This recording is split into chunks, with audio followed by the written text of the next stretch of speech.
Bienvenue à l'Exponentialiste, une émission pour ceux qui veulent se dépasser et qui veulent aller plus loin avec Dieu et réaliser le plan divin. Ici Luc Dumont, merci d'être là encore une fois aujourd'hui. On va être exponentialisé, tu seras encouragé aujourd'hui parce qu'on est fondé à 100% sur la parole de Dieu et on va regarder ensemble aujourd'hui la mentalité biblique pour réussir. Juste avant, je veux t'offrir une masterclass, elle est tout à fait gratuite, ça s'appelle « Comment atteindre l'extraordinaire dans ta vie ». Tu peux justement avoir accès à cette masterclass en allant dans le lien qui apparaît au bas de ton écran en ce moment et c'est tout à fait gratuit et tu vas découvrir comment Dieu veut nous faire passer de l'ordinaire à l'extraordinaire dans tous les aspects de notre vie. Et aujourd'hui, je veux parler de la mentalité biblique pour réussir. Je veux établir ceci en commençant. La réussite commence dans ta mentalité. Il y a plein de choses qui ne peuvent pas arriver dans notre vie souvent à cause d'une mauvaise mentalité. Et c'est pour ça aujourd'hui que je veux m'appuyer à 100% sur les Écritures, à 100% sur la parole de Dieu, qui est le livre de Dieu et qui est le livre de la réussite. C'est-à-dire que tout ce que Dieu fait fonctionne. Tout ce que Dieu veut arrive. La Bible dit, il dit et la chose arrive, il ordonne et elle existe. Dieu ne fait jamais rien dans le but d'échouer. Dieu a toujours, même si parfois on a l'impression que c'est en train d'échouer, même si parfois on a l'impression, on se demande qu'est-ce qui est en train d'arriver, Dieu commence toujours quelque chose de terminé et quand il démarre quelque chose, quand il nous lance dans quelque chose, quand il nous demande de faire quelque chose, il nous envoie toujours vers quelque chose qui va à la fin réussir. Alors aujourd'hui, on va regarder c'est quoi la mentalité biblique pour réussir et si tu appliques cette mentalité dans ta vie, prépare-toi dans la prochaine année et dans les prochaines années, prépare-toi à voir dans ta vie se concrétiser des réussites comme jamais auparavant. Alors, le premier ingrédient, si je peux utiliser ce terme, de la mentalité biblique pour réussir, c'est qu'avec Dieu, nous ferons des exploits. Et c'est appuyé sur le psaume 60 au verset 12. Avec Dieu, nous ferons des exploits. Et je veux vraiment mettre l'emphase aujourd'hui sur « avec Dieu ». Tu peux réussir avec Dieu. Pourquoi? Parce que Dieu est capable. Toi, peut-être tu ne te sens pas capable, peut-être que tu ne te sens pas à la hauteur. C'est ça qui fait en sorte que les gens, des fois, disent « je ne peux pas réussir, je n'ai pas ce qu'il faut, je ne suis pas capable ». Ça peut être vrai, mais avec Dieu, tu peux réussir. Tu peux réussir si tu t'appuies sur Dieu. Si tu t'appuies sur ta propre sagesse, sur ton compte bancaire, sur tes contacts, sur tes diplômes et ton expérience, peut-être que ça peut marcher, mais il est très possible que ça ne marche pas aussi. Mais par contre, si tu t'appuies sur Dieu, eh bien, tu peux déclarer à chaque jour, avec Dieu, nous ferons des exploits. Avec Dieu, David a réussi, même si tout le monde était contre lui, même si tous les éléments était contre lui. Avec Dieu, David a réussi. Avec Dieu, Josué a réussi. On peut mettre une forteresse, un mur devant lui. Avec Dieu, il a réussi. Avec Dieu, Abraham a réussi. Peu importe son âge, peu importe les évidences qui font que ça n'avait pas de sens, peut-être son projet, avec Dieu, il a réussi. Avec Dieu, Gédéon a réussi. Un petit nombre de soldats contre une armée entière. Par lui-même, il se sentait nul, incapable, mais avec Dieu, Gédéon a réussi. Avec Dieu, l'apôtre Paul a réussi, même si l'Empire romain était contre lui, même si on a tout fait pour l'arrêter, avec Dieu, l'apôtre Paul a réussi. Avec Dieu, une femme du nom d'Esther qui se retrouve dans un harem donnant l'impression d'une totale impuissance, eh bien, elle a sauvé sa nation d'un génocide. Avec Dieu, nous ferons des exploits. Alors aujourd'hui, peu importe comment tu te sens, je veux t'encourager à adopter cette nouvelle mentalité si tu ne l'avais pas auparavant et te dire, avec Dieu, je vais conquérir. Avec Dieu, je vais prendre possession du territoire. Avec Dieu, j'aurai mon diplôme. Avec Dieu, je vais réussir mes projets. Avec Dieu, je vais prospérer dans mon entreprise. Avec Dieu, j'aurai un ministère d'impact et la liste continue. Donc, la mentalité biblique pour réussir, ingrédient numéro 1, c'est avec Dieu, nous ferons des exploits. Ingrédient numéro 2, c'est toute arme forgée contre toi sera sans effet. Et cette fois-ci, on s'appuie sur le livre d'Ésaïe au chapitre 54, au verset 17.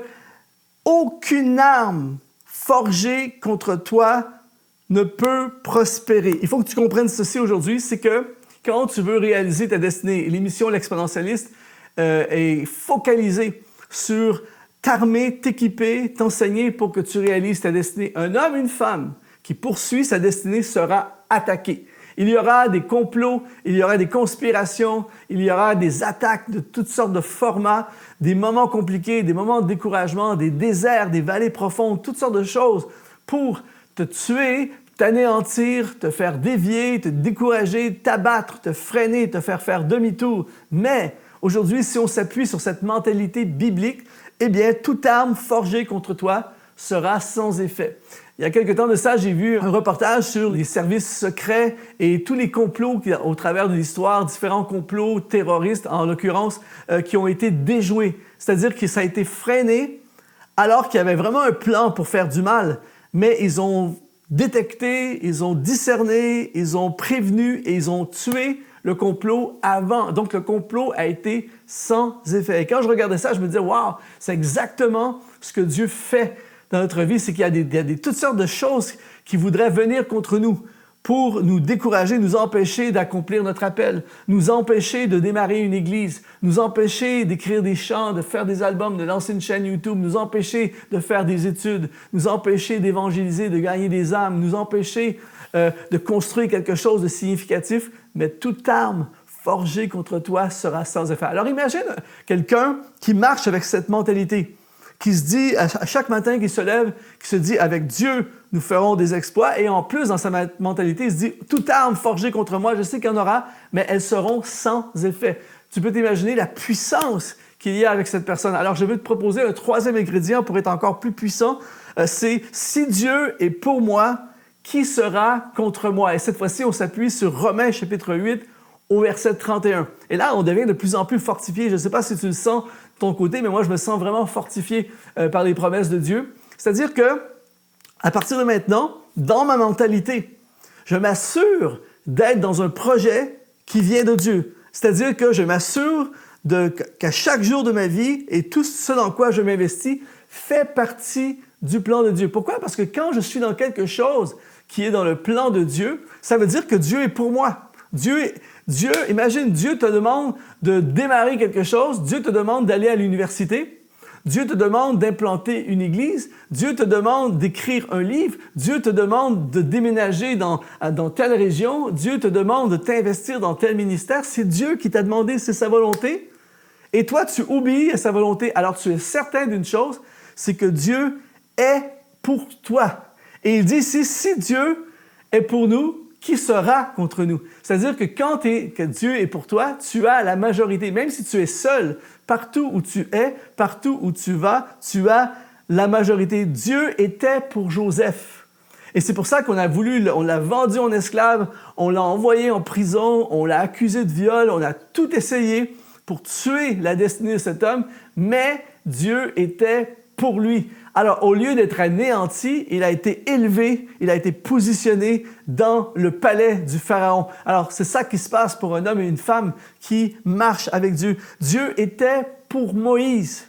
Alors, lorsqu'il s'est retrouvé avec l'armée des Égyptiens à sa poursuite pour le massacrer et qu'il se retrouve face à une impasse devant la mer Rouge, puisque Dieu était pour lui, la mer Rouge s'est ouverte et ils ont traversé de façon surnaturelle. Pourquoi? Parce que si Dieu est pour nous, qui sera contre nous? Lorsque Josué a fait le tour de Jéricho, c'est un truc de fou, complètement insensé, mais Dieu était pour Josué. C'est Dieu qui avait dit à Josué, marchez autour de la ville pendant 7 jours. Alors, quand Josué marche, tout semble contre lui, mais Dieu est pour lui. Et si Dieu est pour nous, qui sera contre nous? Alors, imagine quelqu'un qui marche avec cette mentalité biblique. Avec Dieu, nous ferons des exploits. Toute arme forgée contre moi ne peut prospérer. Et si Dieu est pour nous, qui sera contre nous? Imagine le genre de vie que tu peux commencer à avoir avec cette mentalité. Et je t'offre le 4e ingrédient qui dit « Plus grand est celui qui vit en moi que celui qui vit dans le monde. » 1 Jean chapitre 4, verset 4. En d'autres mots, dans ce monde, il y a un adversaire. La Bible l'appelle le diable. Dans ce monde, il y a un adversaire contre toi. Il est à plein temps contre toi. Il vit dans ce monde, il est dans ce monde, il se sert de ce qu'il y a dans ce monde pour t'abattre, te décourager, te rendre malade, t'attaquer, te nuire, t'anéantir. Le lion rugissant qui cherche, qui l'attaque. Il y a toutes sortes de circonstances à chaque jour de ta vie pour te freiner, t'opprimer, mais il dit, plus grand est celui qui vit en moi que celui qui vit dans le monde. Donc, il y a toutes ces situations en ce moment. Peut-être que ça peut être des trucs financiers, des trucs de santé, des trucs gouvernementaux, des poursuites judiciaires, toutes sortes de choses qui viennent contre toi, mais celui qui vit en toi est plus grand que celui qui vit dans le monde. Donc, tu sais déjà le résultat. Peut-être qu'aujourd'hui, tu as l'air perdant. Peut-être qu'aujourd'hui, les gens te regardent et se disent « il est fichu ». Mais toi, tu sais dans ton cœur, parce que tu as cette mentalité biblique, que celui qui est en toi est plus grand. Donc, lorsque tu te lances dans quelque chose qui a l'air fou, lorsque tu te lances dans quelque chose où tout le monde dit « il va échouer », toi, tu sais que celui qui est en toi est plus grand. Tu as cette mentalité biblique.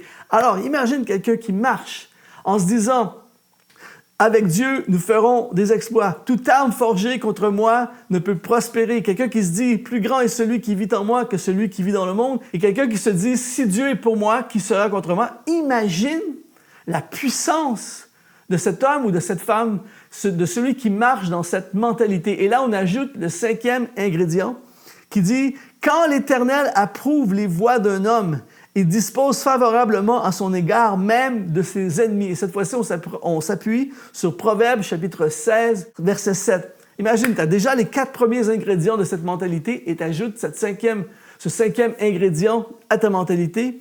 Quand l'Éternel approuve les voies d'un homme.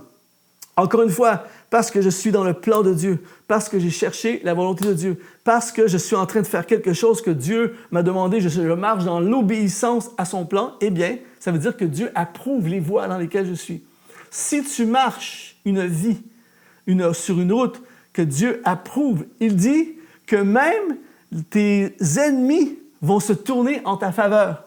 Et là, ça devient extrêmement puissant. Le Pharaon et les Égyptiens étaient contre Joseph.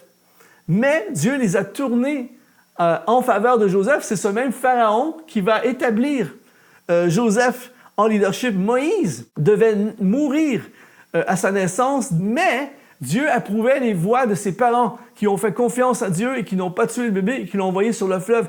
Alors le Pharaon, écoute bien ceci, le Pharaon qui avait décrété la mort de tous les enfants, dont Moïse, va être celui qui va financer toute l'éducation de Moïse. Même chose pour le roi qui était contre Daniel. Le prophète Daniel, le roi l'envoie dans une fosse avec des lions pour le tuer, tout ça. Mais Dieu approuve les voies de Daniel. Donc Daniel, au lieu de se faire tuer, eh bien, il sort de la cage, de la fosse aux lions, et on lui donne un poste de leadership de haute influence dans la politique et dans le gouvernement dans lequel il était.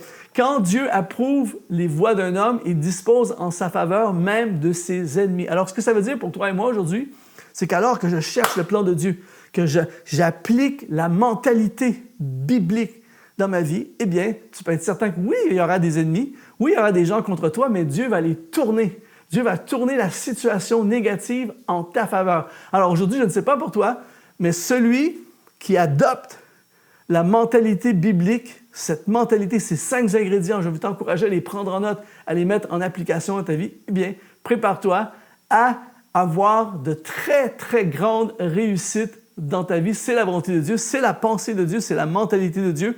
Et si tu veux encore approfondir le sujet, eh bien, je t'encourage à accéder à cette masterclass tout à fait gratuite. Comment atteindre l'extraordinaire dans ta vie? Va dans le lien qui apparaît au bas de l'écran et inscris-toi tout à fait gratuitement et sois exponentialisé.